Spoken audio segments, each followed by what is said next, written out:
Hello again, everybody. It's Miss Parish, and the reason I'm making this video is because, one, it seems like those of you that watched my MLA citation video, you guys said you liked it, so I figured that with our last paper starting next week, I wanted to kind of go over the guidelines and explain exactly what I'm looking for in this final paper, because it's one of those papers where students either immediately understand what they're supposed to do and they're like, oh great, we can go ahead and start, or they have a lot of questions. So hopefully this video will help to answer some of those questions that you might have. So what I have pulled up here are the guidelines, and alongside that you can kind of see in the corner here that the handout or the guidelines are actually in the handout section of our course homepage. So if you've been looking at all the other paper guidelines in this class, which I'm assuming you have, you know exactly where to find it. I will say before I start, if you have not watched the MLA citation presentation videos that I made for this class, please, please, please make sure that you do so. This last paper especially hinges on citations in a lot of ways because you're doing a lot of research. So you definitely want to make sure that you're citing everything as correctly as you can. And if you have questions, you're asking me. But if you ask me, well, how do I cite a book? I'm probably going to tell you to go watch that video and read the citation presentation because both are really important. But today, with this video, I'm going to talk about our final project guidelines.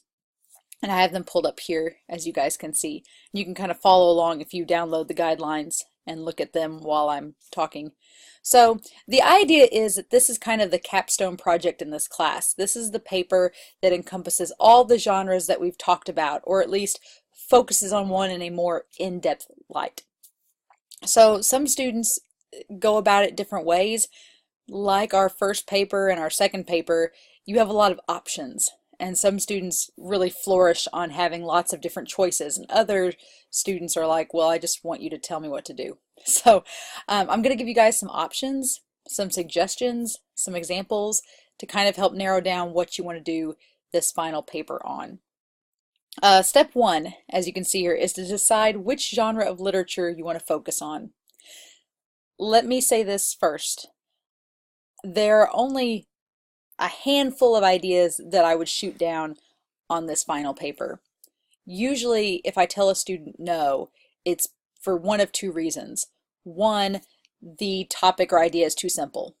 They're like, oh, I'm just going to write about Oscar Wilde. And I'm like, well, that's kind of what our first paper was, so that's not enough. And we'll get into more on that here in a second. But the second reason is that their topic has nothing to do with literature. I know in English 121, your final paper was probably persuasion or argument. That's not exactly what this paper is. It's a research paper that kind of combines all the elements we've learned in this class.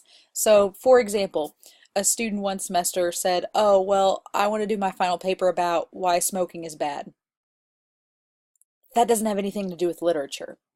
So I had to tell them, no, you can't just write a paper on why smoking is bad. And a lot of students want to do that. They want to take a topic maybe they did in English 121 or that they're doing in another class and kind of apply it to this last paper since it is longer.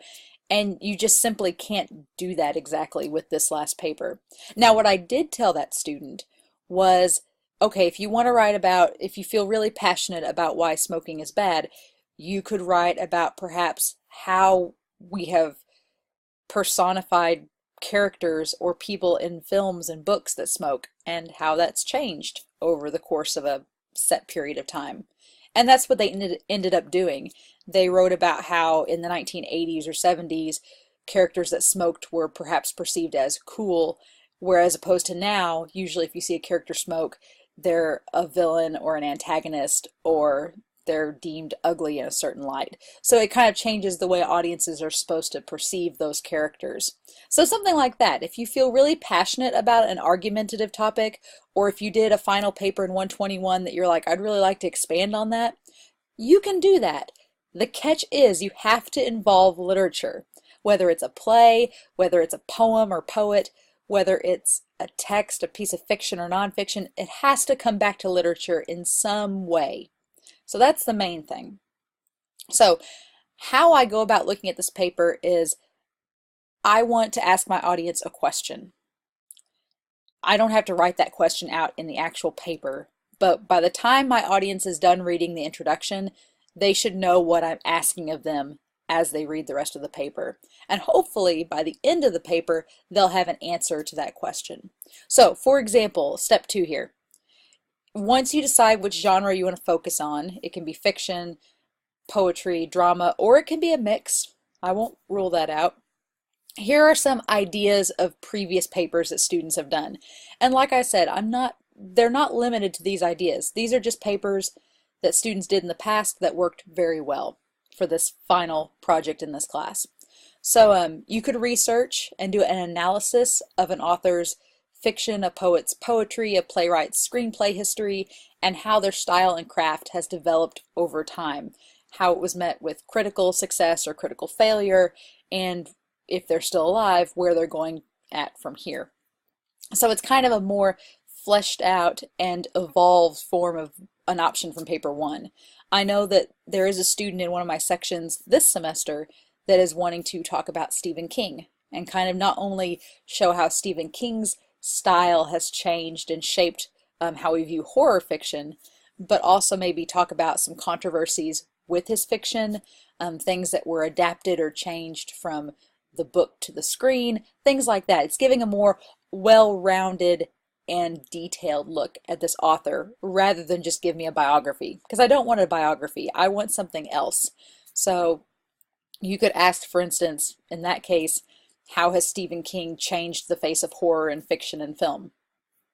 And that's a pretty loaded question. You could get a lot of information out of that and research a lot of different sources, which is what I want. I want you guys to pick a topic that you can research and find lots of interesting information about. So, hope I'm not talking too fast. I tend to do that, but luckily it's a video, so you can watch this over and over, right? Okay, so the second one, I loved this paper. You can look at a controversy within the genre, and what that means is that you can look at something controversial that has happened.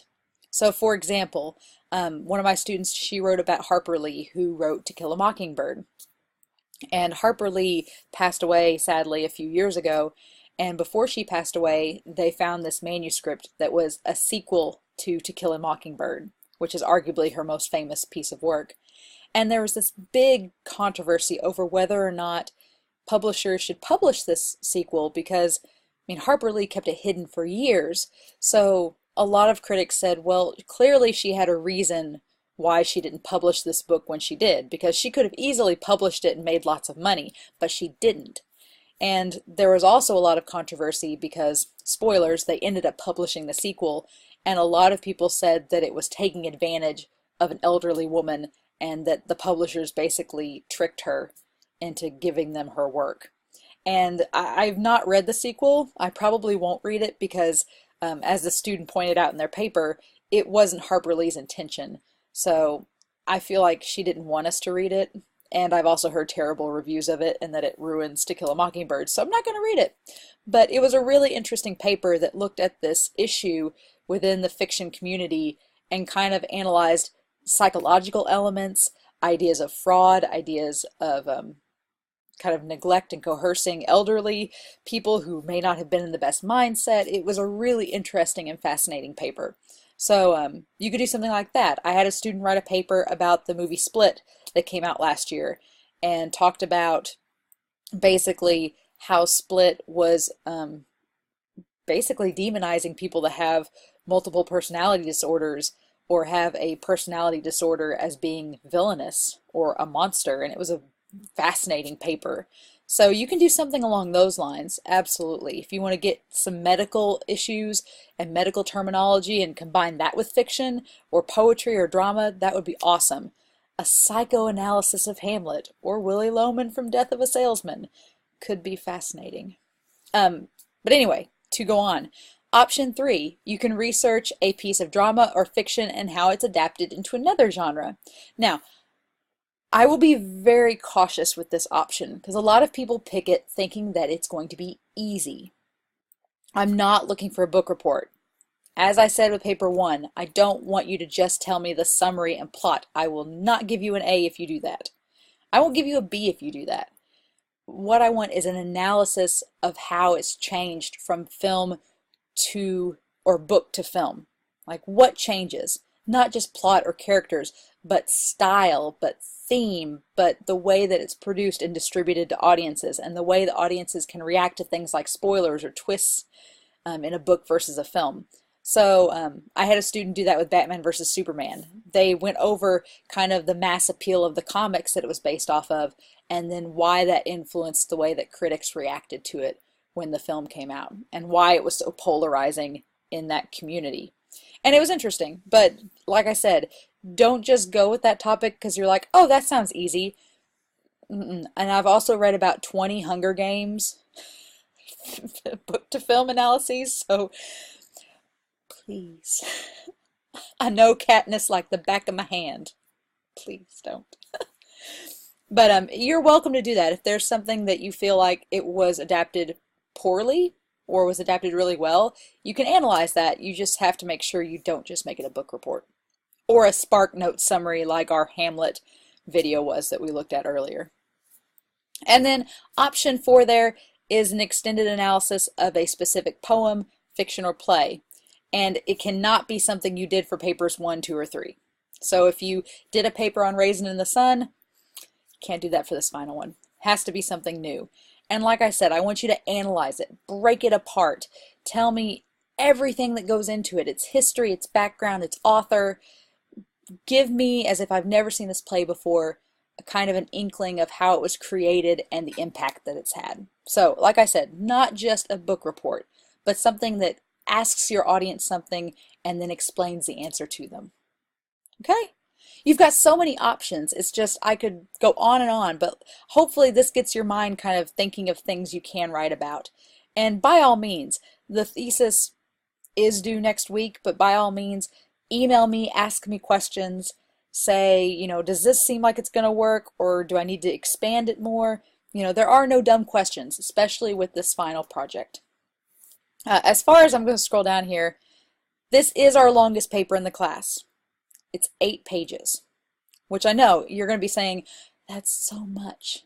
And I hear you, but it's totally doable. I mean, it's definitely, with a paper as big as it needs to be, it's fine. You'll have an introduction, a conclusion, and I'm going through the bullet point here. You do need a section explaining kind of what your paper is about and sort of the backstory of your topic. If you're analyzing a controversy in a genre, you need to explain what the controversy is, why it's important, things like that. So you're applying some of your concepts you learned in 121 with argument and persuasion into this final paper. At least 3, and I'm looking at this guidelines here, at least 3 terms or concepts from our chapters. So you need to use at least 3 terms from the unit that you're going to analyze. So if you're writing about poetry for your final paper, you need at least 3 terms from our poetry chapters to talk about. Same thing with fiction, same thing with drama. 4 sources is what you need for this paper. I don't care if they're books, if they're all websites, if they're interviews, if they're videos. It doesn't matter to me what kind of sources you use, as long as they are credible and as long as they are not Wikipedias or wikis. I will not count Wikipedia or wikis, and if they're not a credible source based on the MLA citation presentation that you should have watched weeks ago, then I won't count them. But otherwise, you should be good. I'm scrolling down here. Like I said, it's an analysis. It's not just a summary. It's not just a book report. It's basically you asking a question and answering it with your paper. And I have had some students try to do some outside the box ideas, like a video. Videos are hard to make, so unless you have lots of time on your hands and are really tech savvy, you might want to avoid that. And then our due dates are broken down here. Our topic and thesis statement are due the 19th, and our outline is due the 26th. That is Thanksgiving weekend, so you might want to work ahead if you're traveling over Thanksgiving. You might want to work ahead and get it done. And then peer review, I do want to talk about that. So We haven't done this in this class because of our time constraints and also the fact that it's an online class. However, for this paper, we are going to do a peer review. And what that means is that you will have some of your classmates actually read a draft of your paper. Now, does the draft have to be 8 pages long? No. Should it just be 1 page or your introduction? No, it should be longer than that. But all I ask is that by Friday, December 8th, you should, in our discussion forum, there'll be a special one that says peer review discussion forum. You should post a draft of your paper, and then by Sunday, the 10th, you should read at least 2 of your peers' drafts and offer them feedback. And by offering feedback, I don't just mean say, "Good job, that was a great paper." Because how does that help us as writers, right? Offer constructive criticism. If you liked something in their paper, let them know. Say, "That was awesome. When you talked about the characters and connected it to the controversy, that was really cool." And, give them some feedback that's specific. If there's something that doesn't gel in the paper, if you're like, well, you jump from point 1 to point 2 and there's not really any connection there, maybe add, a line or a mini paragraph explaining how they're related. Do that. Offer constructive criticism, but, be kind with it and respectful about what they're writing on. So there's ways to do it where you're not being mean or anything like that. Oh, lost us for a second. Here we go. All right. As far as the final draft, the last day of class is when it is due, and that is Wednesday, December 13th. Wednesday, December 13th is our last day of class online, and that's when the paper is due by 11:55 p.m. So those are the due dates. Since this is twice the length of our normal papers in this class, it is worth twice the points. So it is worth 200 points, and you can kind of see how it's broken down there. Your intro and conclusion are each worth 10 points. The page length and formatting, meaning is it double-spaced, 12-point font, the same as we've done our other papers in the class? Does it have a separate works cited page? And then, is it actually 8 pages long? The spelling and grammar, I've given a lot of points to this, so that should be an easy part there. Your works cited page and in-text citations are getting their own set of points, and if you'll look there, it's worth 40 points, which is quite a bit. So like I said, if you've not watched that presentation or those videos I made, or if you've not read the presentation, definitely do that, okay? I have a lot of students that don't, and then they miss a lot of points on this section, and it hurts their grade, and they ask, well, why did I get so much taken off? And I say, well, because you've got a lot of resources, and that you shouldn't have to miss those. And then finally, the content and analysis. If I can see the research you've put in and that it's organized, that you ask basically a question and answer it with your paper, that it's not just a book report, that it's layered and detailed, and that it provides your own thoughts and opinions, but is also professionally written, then those are going to be an easy 60 points for this paper. So yeah, like I said, you've got lots of options, and since this is a longer paper, I often advise students, be creative, create an elaborate topic. The student that's doing the Stephen King one, they're talking about the author and their background, how their style has changed. They're talking about, I think, It, maybe, or The Shining, and how, that adaptation caused controversy, and talking about, how they have impacted the genre. So that's 4 huge topics. If you did 2 pages for each part, there's your 8 pages, and I think that's very possible. So you've basically got over a month to write this last paper, which I would take advantage of. Do it in sections. Please don't wait till the last minute. A lot of students wait till the last minute, and it shows. So hopefully your outlines that you create that will be due the 26th on Thanksgiving break, hopefully those outlines will help give you a framework for developing your paper so that you don't feel rushed. And as always, email me. There is no shame in calling or emailing to ask questions, and I am very happy to answer them. So if you have any, just let me know. All right. Hopefully you found this informational and helpful, And like I said, I'm excited to see what all you come up with. This is my favorite project of the semester because you guys really get to showcase your creativity and your ideas. So I'm excited to see your topics.